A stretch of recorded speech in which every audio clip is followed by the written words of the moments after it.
بسم اللہ الرحمن الرحیم الحمدللہ رب العالمین الصلاۃ والسلام علی خاتم النبیین صلی اللہ تعالی علی حبیبہ محمد وعلی آلہ وصحبہ وسلم۔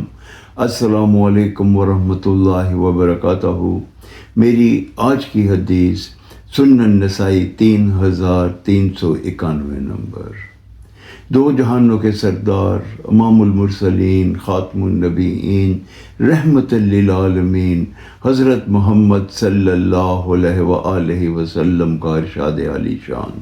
نبی پاک حضرت محمد صلی اللہ علیہ وآلہ وسلم نے ارشاد فرمایا کہ خوشبو اور بیوی میری پسندیدہ چیز ہیں اور نماز میری آنکھوں کی ٹھنڈک ہے۔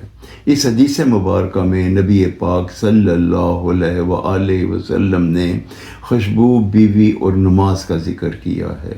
نماز جو ہے وہ تو اسلام کا پلر ہے، ہم پہ فرض ہے۔ نبی پاک صلی اللہ علیہ وسلم کی آنکھوں کی ٹھنڈک ہے اور اس نماز تو جنت کی کنجی ہے۔ نماز کا ہمارے دین میں بہت بڑا مقام ہے، اس لیے وہ تو ہمیں ہر حال میں اس کو قائم کرنا چاہیے، خشوع و خضوع کے ساتھ نماز کو ادا کرنا چاہیے۔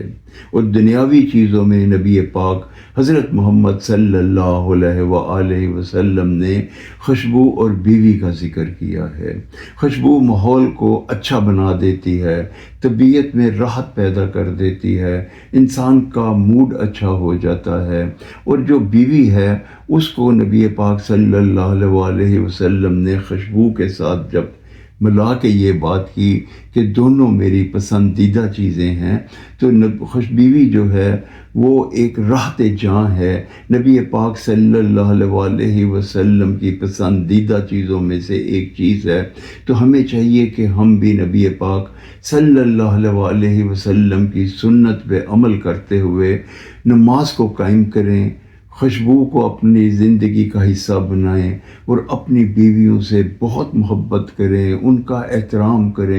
اللہ تعالی ہم سب کو نبی پاک صلی اللہ علیہ وسلم کے نقش قدم پہ چلتے ہوئے اپنی بیویوں کا احترام کرنا چاہیے، خوشبو کا استعمال کرنا چاہیے اور نماز کو خشوع و خضوع سے پڑھنا چاہیے۔ اللہ تعالی ہمیں ایسا کرنے کی توفیق عطا فرمائے، آمین یا رب العالمین۔